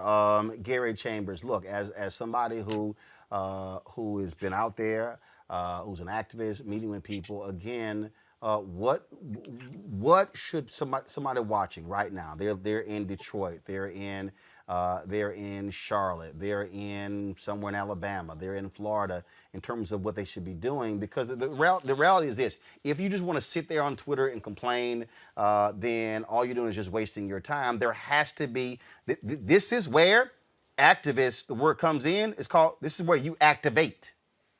Yeah. Well, yeah. I think it's really clear. We need to start showing up at folks' houses if it's necessary, right? You need to make them as uncomfortable as possible up until Election Day. We need to vote them out of office. You got Lindsey Graham, there's Jamie Harrison on the ballot. Every black person in South Carolina needs to be doing everything they can to ensure that Jamie Harrison becomes the next United States Senator for South Carolina. Make our votes count, but make them uncomfortable at the same time, too. If they are in a restaurant, if they are at a rally, you need to be in their faces. They need to see you. They need to know that you are there. They need to know that you give a damn, and they need to know that you will not be quiet while they rob this democracy of the due process that it's supposed to have. And that is righteous indignation. And when you have the right side of history on your side, you stand up and you do so without hesitation. And so I think that we need to be making folks uncomfortable. I think that we need to be dogmatic about it. I think we need to be talking to their underlings who are state representatives and state House members and city council members and telling them that you need, when you go into those Republican meetings, you need to let them know that you're going to cost me this election if you do this. You need to let them know that not just the presidential election, not just the U.S. Senate elections in your states, but down ballot, your congressional races. You need to make it uncomfortable for members of Congress so that they roll over to the Senate and say, look, you're going to cost us the majority or the ability to gain more seats in this House. You need to talk to people who are on city councils and say, you're going to lose your council seat if you're not having conversations with your senators to tell them that this is unacceptable. The thing here, to that point, Avis, there were protesters this morning, early this morning, who met Lindsey Graham exactly where he lives. They were out there banging pots and pans this morning, saying, okay, so you want to go back on your point of view? We're going to make your life uncomfortable. Absolutely. And I say, amen, amen, amen. They need to keep doing that. I mean, and I have to agree with my sister. Listen, each and every lever of power that we have at our disposal, we need to display and we need to utilize it. And that means, as a citizen, everything that you can do in the streets and in terms of putting pressure on your elected officials via calling them and all those other means. But also, I would argue that our elected officials, after this election is over, hopefully we will take the Senate. All right. And that means we need to be bold about doing what we need to do with the laws in order to correct course here. And for me, that means everything from statehood to Washington, D.C. and Puerto Rico, to making sure that we have even extra seats on the Supreme Court to counteract this imbalance. If they want to play hardball, they need to learn that we can play hardball too. And this is the thing here, Monique. This is the letter for Lindsey Graham decided to send today to his to Senators Dianne Feinstein, Leahy, Durbin, Whitehouse, Klobuchar, Coons, Blumenthal, Hirano, Booker, and Harris. In his letter, he writes, he says, because our Senate majority committed to confirming President Trump's excellent judicial nominees, and particularly because we committed to supporting his Supreme Court nominees, the American people expanded the Republican majority in 2018. We should honor that mandate. Also, unlike in 2016, President Trump is currently standing for re-election. The people will have a say in his choices. Lastly, after the treatment of Justice Kavanaugh, I now have a different view of the judicial confirmation process. Compare the treatment of Robert Bork, Clarence Thomas, Samuel Alito, and Brett Kavanaugh to that of Ruth Bader Ginsburg, Sonia Sotomayor, and Elena Kagan, and it's clear that there already is one set of rules for a Republican president and one set of rules for a Democratic president. I therefore think it is important that we proceed expeditiously to process any nomination made by President Trump to fill this vacancy. I'm certain if the shoe were on the other foot, you would do the same. Look, you know, and so all that crap he said, we played in the video, means nothing. And again, the only way you can change this is if you take them out. That is Harrison beats Graham. That is Espy beats Cindy Hyde-Smith. That is, these idiotic, dumbass Democrats in Georgia need to drop out the damn race so Raphael Warnock can actually be in the top 2 running against Kelly Loeffler to be in the runoff, as opposed to her coming in first and Representative Doug Collins coming in second and locking them out. That means Cunningham beats Tillis in North Carolina. That means Kelly beats McSally in Arizona. That means Susan Collins goes down in Maine. Ernst goes down in Iowa. It has to be a resounding defeat, not close. It has to be a resounding defeat, yes. And one of those that you named, obviously, is to me more. We've had this conversation the past 24 hours. Arizona is more important to me than the rest in terms of what might happen because it's immediate with regard to this appointment. But here's, I want to put a pin in it and say this. My favorite movie of all times is The Untouchables. And there's this scene where Sean Connery throughout, but when he is about to die, says, "What are you prepared to do?" to the Kevin Costner character. And, they're trying to take down Capone. Yes. Actually, the scene when they were in the church, and then he said everything within the law, and he says, then what are you prepared to do? What are you prepared to do? And so what I am saying, because I can't ask a question of anybody else that I'm not asking of myself, what are you prepared to do? And I'm prepared to get in some good trouble. So I'm not just going to be talking. I'm not just phone banking. I'm not just calling. I'm prepared to be in front of the Supreme Court, in front of the White House, because that's what I'm close to. I'm putting my body on the line. I'm going to have a mask, but if they lock me up, they lock me up. Somebody have my bail, because this is that important. I'm not saying they need to march. I'm saying we need to march. I'm not saying they need to protest. I'm saying we need to protest. We need to boycott. Listen, we will have a President Biden and a Vice President Harris, and we will have no voting rights. We will have no Brown v. Ed. We will have no Roe v. Wade. Y'all need to hear me and hear me plain. What we do November 3rd matters. And what we do between now and November 3rd and what we do after, whenever this vote is, right? Whatever our powers are, I need Sister Bree to go up the flagpole once more and again, because whatever it is, I agree with my sister Avis. Now is the time. But here's the deal. So this is the Sunrise movement. This is the video where they were outside Lindsey Graham's house early this morning, banging pots and pans, waking up him and his neighbors. Bree Newsom, I'm going to bring Gary, Mustafa, and Avis back in this well. Bree, this is also where, if you're Democrats, this is where you say, okay, y'all approve her? Go right ahead. We get control of the Senate. We are expanding the Supreme Court. That's going to happen. Oh, yeah. Two, D.C. is about to become a state. Okay? And they're going to get 2 United States senators. This is not, to me, this is not Chuck Schumer saying, hey, everything's going to be on the table. No. This is where they say, listen to me clearly. You make this move, we are going to expand the court. And guess what? Joe Biden can talk all he wants to about, okay, bipartisan, I disagree. We going to pass the bill and dare your ass to veto it. Because guess what happened in Arizona? The Republicans did the very same thing in Arizona. They increased by 2 seats on the Arizona Supreme Court to maintain the majority. In North Carolina, when the Democrats got control of the Supreme Court, Republicans actually tried to strip the Supreme Court of its power and give it to the court below them. That's how they play ball, Bree.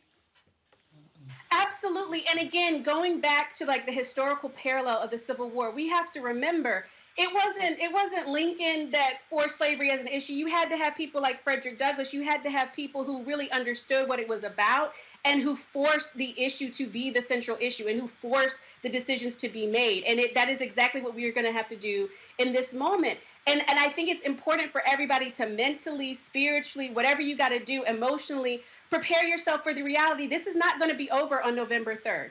even if we get the ideal scenario, we knock all of these folks out of the Senate, it's, settled on that evening in terms of like who won the races.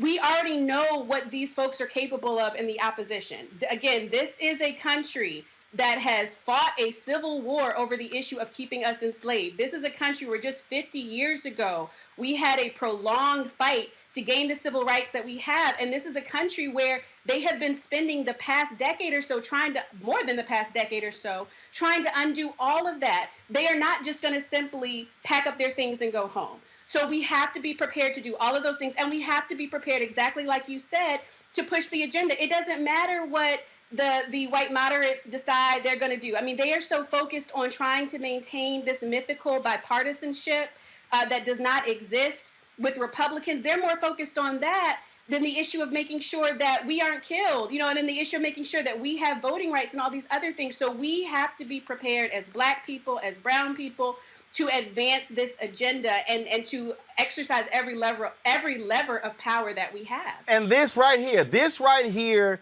Gary, Avis, and Mustafa, is what pisses me off. Go to my iPad. Dianne Feinstein on ending the filibuster and expanding SCOTUS. I don't believe in doing that. I think the filibuster serves a purpose. It is not often used. It is often less used now than when I first came, and I think it's part of the Senate that differentiates itself. And this person here posted a chart that shows, here's the points right here. This is the arrow where, Gary, when she got to the Senate.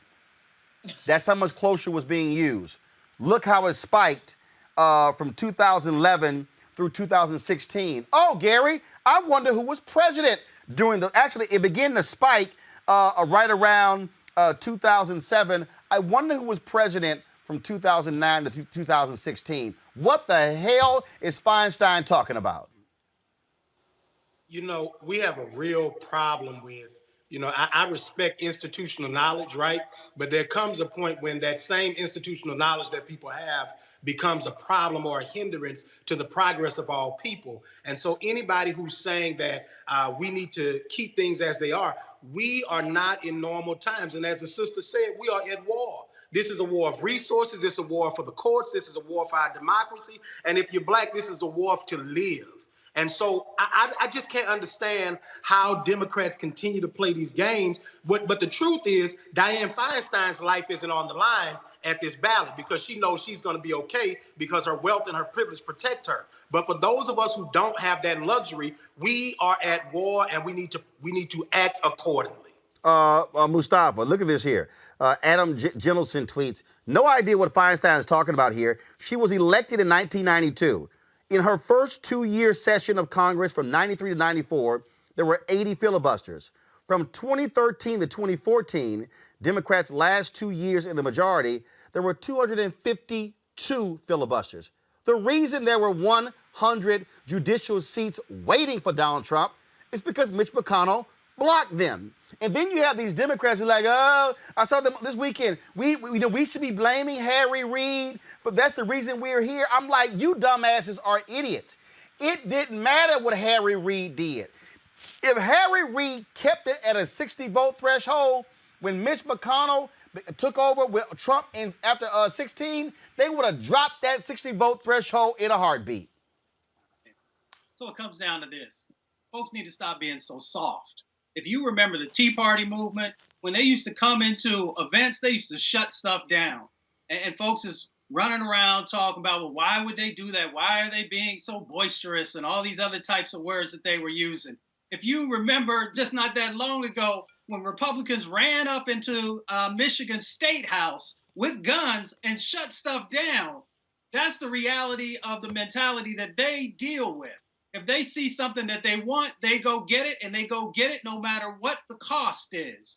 So I'm proud of the Sunrise Movement. Those are my, the kids that I come up with and that I've helped. And when you look at the environmental justice movement, folks ain't talking about, I'm going to wait for this process to work itself out. Those are folks who got up in people's faces. Those are folks who laid their bodies down in the roads to stop stuff from coming into their communities. And until you have the mentality that you're going to stop being soft, that you're going to stop waiting for somebody to do the right thing, and you do the right thing by making sure that you're getting what's necessary to actually protect people's lives, which has been a reoccurring theme tonight, then nothing's going to change. So for me, it's stop being so damn soft. Look, Avis, I'm gonna go to Bree. Avis, this is real simple. Either you gonna fight for something, or your ass gonna get rolled. It's as simple as that, and it's real clear. Okay, for all these folk who are sitting here, Democrats, same as Republicans, this is real simple for me. There's one group that appeals to Confederates who want to keep up monuments and who's cool with white supremacy. It's real clear. There's one party that is literally their official action. Today's Republican Party. Y'all can holler third party all you want to. Fine. All them folks who voted for Jill Stein, what the hell happened to her ass? Nothing. We ain't seen her. This is a true battle for the soul of this nation. Avis, go ahead. Absolutely it is. And Feinstein, and I will definitely get to that point, but I have to say Feinstein reminds me kind of like a Democratic Susan Collins, except for she's worse. Because she sits here, she acts like she's an angst. At least Susan Collins, at the end of the day, is loyal to her own party. Feinstein is an angst, and then she undermines the progress of her own party by trying to appeal to the opposing party who don't give a damn about her or our interests. And you're exactly right. The stakes right now are too high. I want to put this in where my mom would say where the ghost can get it, okay? Here's what's at stake right now, at the moment that we find ourselves right now. Not only is a woman's right to choose at stake, us to have the ability to determine what it will or will not happen with our own bodies, which is a particularly potentially deadly decision for Black women who are 3 to 4 times more likely to die in pregnancy and childbirth than her white counterpart. I want the brothers out there to think about, what is that going to mean to you in terms of child support when women no longer have the right to choose? Think about that too. I want you to also think about what is going to happen when Obamacare is obliterated. It's already on the docket, okay? What happens if it's obliterated and then Trump gets a second term? That means millions of people will be thrown off their health insurance. That also means that those of you who have preconditions, you might as well give that up too, because you're not going to have a way to get health insurance affordably or maybe even at all anymore. And then for those of you who have adult children on your health insurance, say goodbye to that. We've already mentioned voting rights are at stake. If you think things are tough now with criminal justice issues, you wait until you get those far right wingers in there, okay? There are so many implications to what is at stake in this next election. And to correct course, once again, I believe we need to use every feather in our quiver, I guess, as the speaker said, in order to correct course if they go this far, and they've already gone far enough, so we know who we're dealing with, right?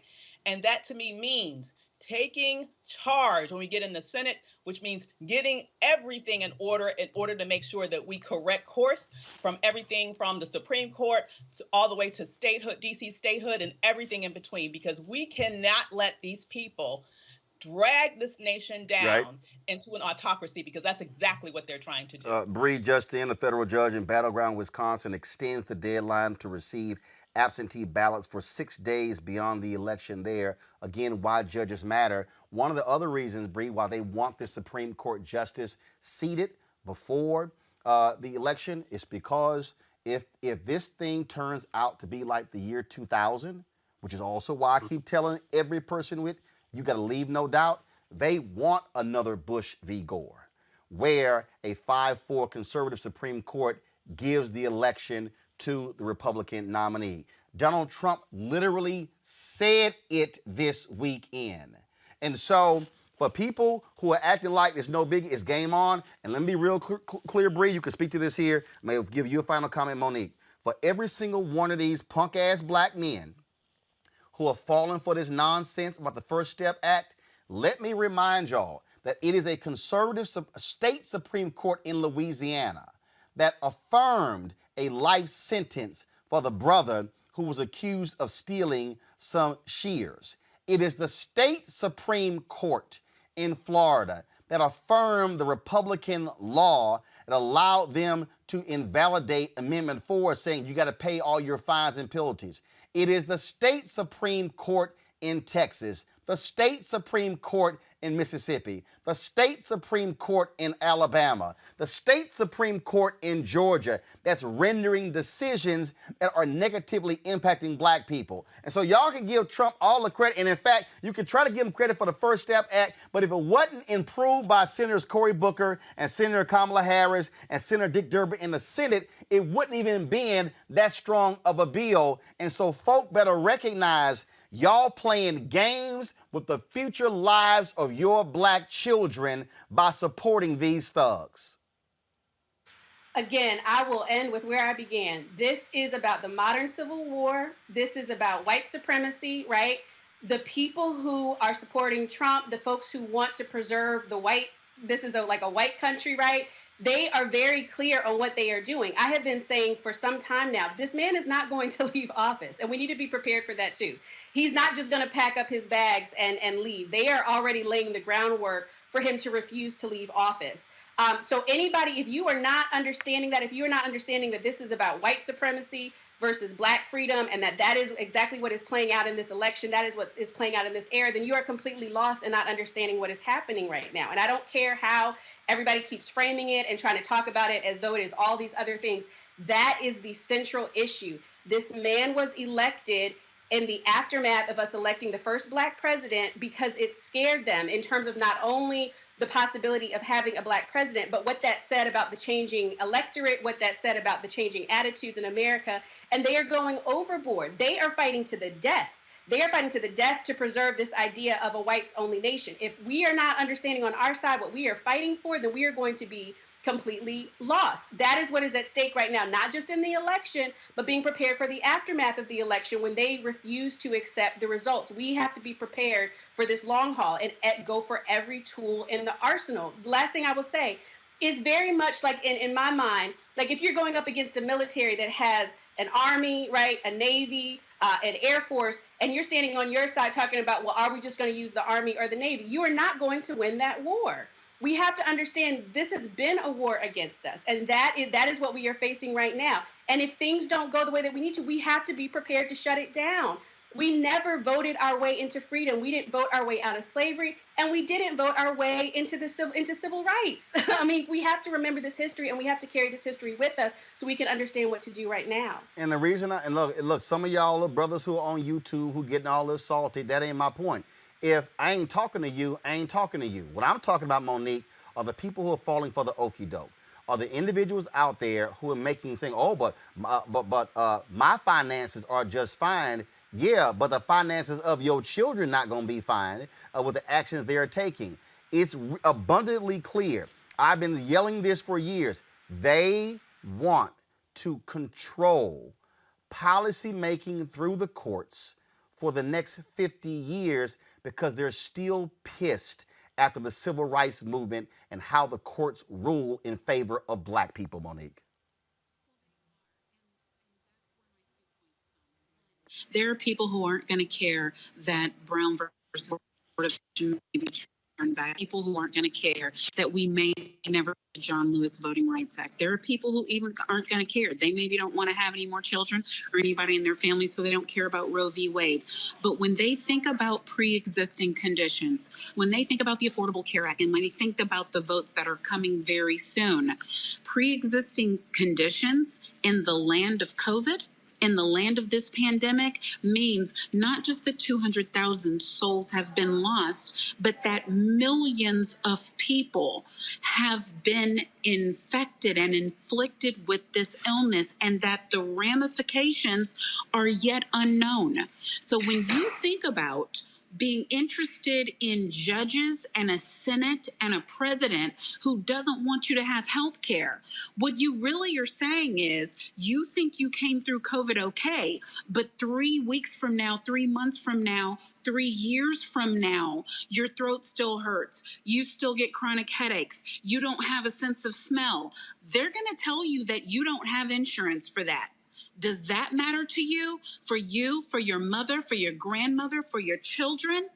Does it matter? Figure out whatever your pain point is, because I promise you, whatever that pain point is, You need this administration out to do something about it. Second and last, we have to do everything. Whatever your thing is that you can do, whether it's money, whether it's marching, whether it's boycotting, whether it's sitting in, whether it's phone banking, registering your neighbors to vote, voting early yourself, having a voting plan. Listen, it's all hands on deck to the mattresses. What are you prepared to do? And I'm open to whatever you think that should be. Hit me up, hit Rolling Up, hit everybody up. We need all ideas on deck right now because I'm telling you, our very lives depend upon it. All right, Bree Newsom, Monique Presley, really appreciate it. Thanks a lot. We are looking at here. Let's go to this here. Go to my email. The Louisville Police Department are preparing for. They've already declared a state of emergency in anticipation of Kentucky Attorney General Daniel Cameron's announcement in the case of Breonna Taylor. What they have done, they have stopped all overtime for police officers.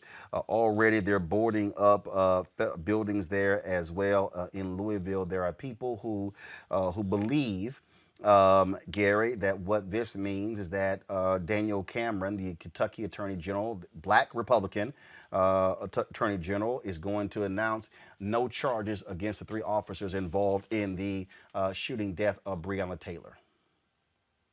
You know, that would be unfortunate, to say the least. I am hopeful that that is not what his decision will be. And that's all we really can have at this point is hope until that answer comes. I think that there's been consistent resistance by folks like Tamika Mallory and the whole Until Freedom movement that's been located in Kentucky since this is all popped off. You know, when you look at what Republicans are doing to us in every corner of this country, for people who are not staying locked in and engaged, you know, this is why, right? This is a state attorney general who has the power to decide what we know was an injustice. He has the power to take that before the courts and do something with it. And so it is my hope that he brings charges against these cops because the calls have been clear and justice isn't in that $12 million settlement. Justice is in what the Attorney General of Kentucky does. Avis, again, so this decision likely is going to come down tomorrow. Yeah, I mean, I would be shocked if he actually provides charges. That's why they have called that state of emergency. That's why, quite frankly, it's taken that long. You know, here's the thing I always believe is the truth. It's the truth. You know, it doesn't take long to relay the truth. It takes time to construct a lie. It is no excuse for this announcement to have taken this long unless they were in the process of attempting to construct a lie. We've already seen evidence of that. We've already seen where they had a police report that tried to suggest that there were no injuries. We already saw where they tried to have some sort of deal with her ex-boyfriend to get him to lie, to say that she was involved with his drug dealings. And so they've already shown us, once again, who they are. And I believe people the first time when they do that. So I don't expect any charges tomorrow, but I expect there to be some blowback and righteous blowback to that in terms of demonstrations. And that's exactly what they're preparing for. Mustafa, they're already putting fencing around areas there. Again, they are anticipating, I mean, it's clear what they are anticipating, there to be a visceral reaction to a decision not to indict the officers. Again, no decision has been announced. People are simply speculating that when you make that sort of announcement, that you are expecting a backlash from the community where the 3 officers will not face charges. Yeah, and I'm with Gary. You know, I'm hopeful, but I also understand when you put this type of infrastructure in place, there is a reason for that. They know if it was going to be something that was favorable, that people would then, you know, they would not need to continue to protest, and they would not need to, you know, do all the things that are necessary to let folks know that there is displeasure in what has been going on. So I'm real clear. You know, I've been doing this a while, like most of us. And when you put that type of infrastructure in place, there's a reason for it. All right, then. All right. Mustafa, Avis, and Gary, I sure appreciate y'all joining us on today's show. Thank you so very much. Thank you. All right, folks, got to go to a break. We come back. Fit, Live, Win Monday. We'll talk about emotional eating. Could that be the reason you cannot lose weight? That is next on Roland Martin Unfiltered. As our community comes together to support the fight against racial injustice, I want to take a second to talk about one thing we can do to ensure our voices are heard. Not tomorrow, but now. Have your voices heard in terms of what kind of future we want by taking the 2020 census today at 2020census.gov? Now, folks, let me help you out. The census is a count of everyone living in the country. It happens once every 10 years. It is mandated by the U.S. Constitution. The thing that's important is that the census informs funding, billions of dollars, how they are spent in our communities every single year. I grew up in Clinton Park in Houston, Texas, and we wanted new parks and roads and a senior citizen center. Well, the census helps inform all of that and where funding goes. It also determines how many seats your state will get in the U.S. House of Representatives. Young black men and young children of color are historically undercounted, which means a potential loss of funding for services that helps our community. Folks, we have the power to change that. We have the power to help determine where hundreds of billions in federal funding go each year for the next 10 years. Funding that can impact our community, our neighborhoods, and our families and friends. Folks, responses are 100% confidential and can't be shared with your landlord, law enforcement, or any government agency. So please, take the 2020 census today. Shape your future. Start at 2020census.gov.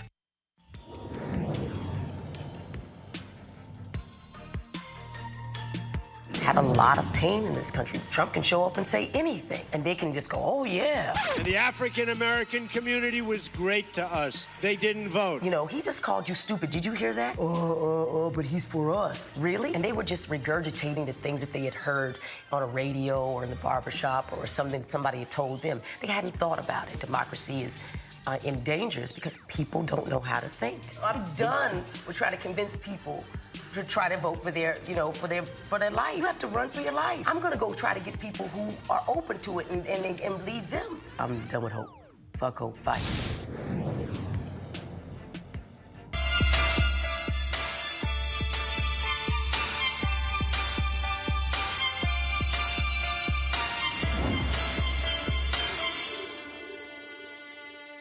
All right, folks, the question is, how can you lose weight? Are you an emotional eater? Well, that could be the case for folks. Joining us right now is Karen Nurse, founder and CEO of KNX, Journey to Oneness, author and coach of The Shift. The Shift is not only the name of her book, but also a workshop. She's a health and wellness agent that helps people to overcome emotional eating, unforgiveness, and negative thinking by using transformational coaching, nutrition, physical fitness, and spiritual healing. All right, so what is emotional eating?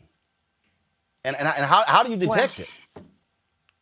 Well, first of all, Roland, thank you so much for having me. It's awesome to be here on your show.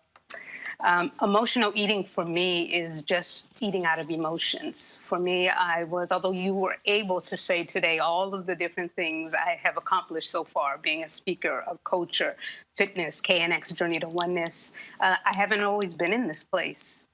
I've been one who ate out of my emotions, out of fear, a loss of a mother.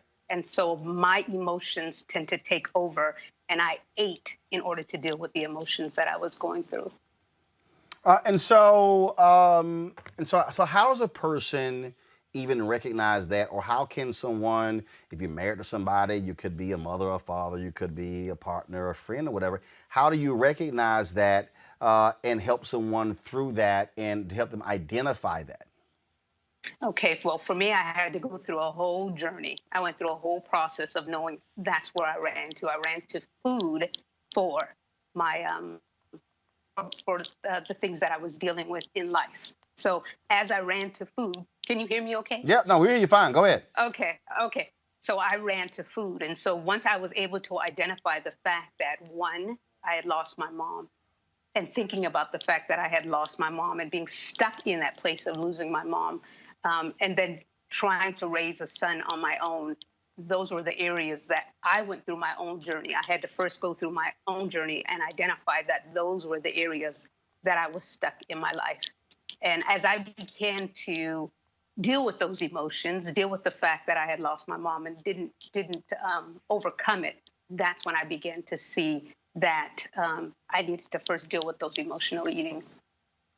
And so, in dealing with that, help somebody out there who's watching. And so, how do they dig themselves out of that? Go ahead and pull a photo up, folks. So the photo on the right is where you were, and then the photo on the left. And so, was it a combination of diet and fitness? And where did you start? I mean, so what was the starting point? I think a lot of times people focus on what somebody looks like afterwards, but they really don't get. People need to understand just where that starting point was.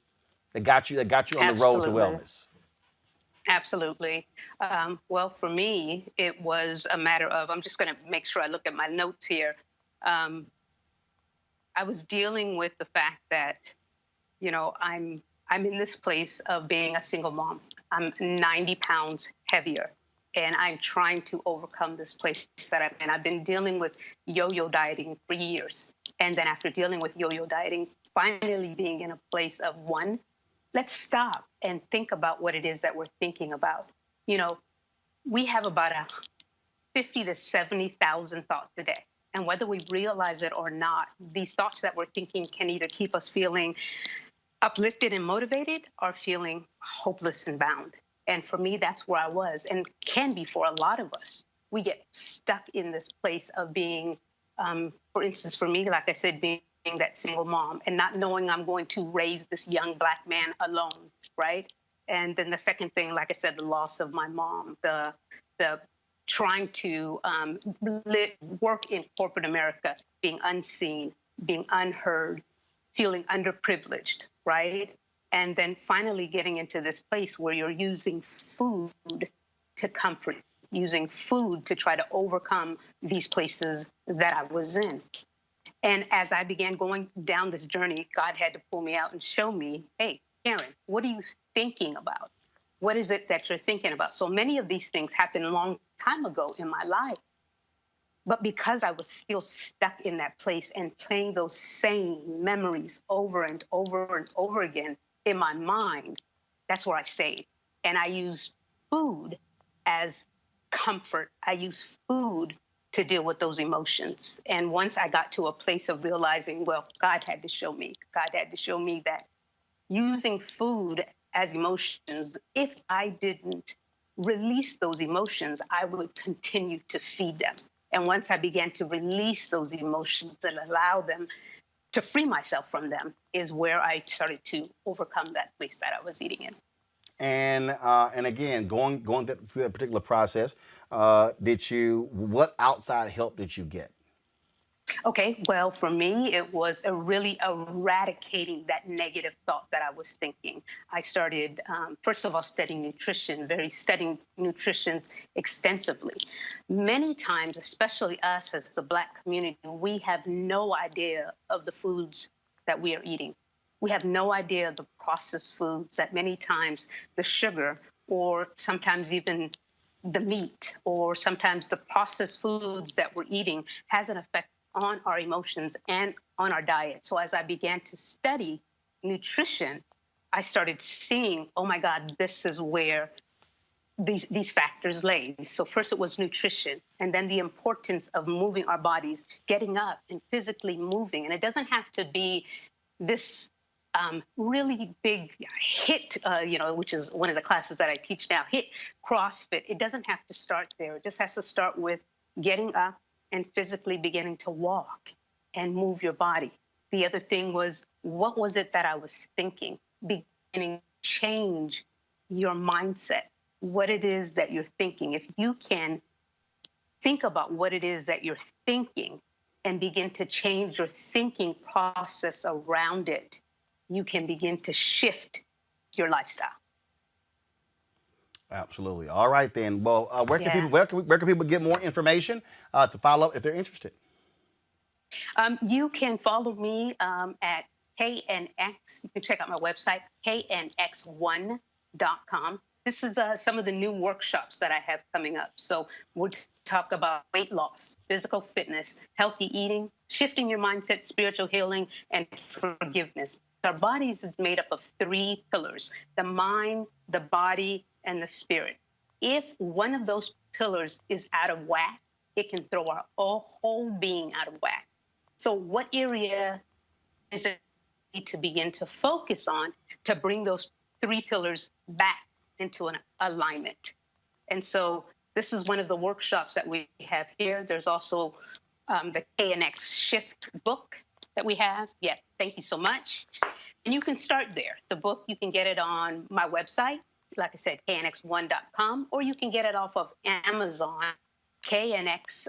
Just look up The Shift by Karen Nurse. And right now I'm doing a special just for your viewers only, Roland, where you can purchase the Kindle copy for $2.99, and then actually have an opportunity to set up a time where you can speak to me about enrolling in a workshop as well. And forgive me, this is all very new to me, and so I'm a little nervous. So thank you so much for having me and bearing with me as I speak through this. All right, then. We certainly appreciate it. Thank you so very much. Good luck. Thank you so much, Roland. Have a good one now. All right, thank you very much. All right, folks, we want y'all to support what we do at Roland Martin Unfiltered. Joining our Bring the Funk fan club. It is vital that you do so. It allows for us to be able to continue bringing you the great content that we do.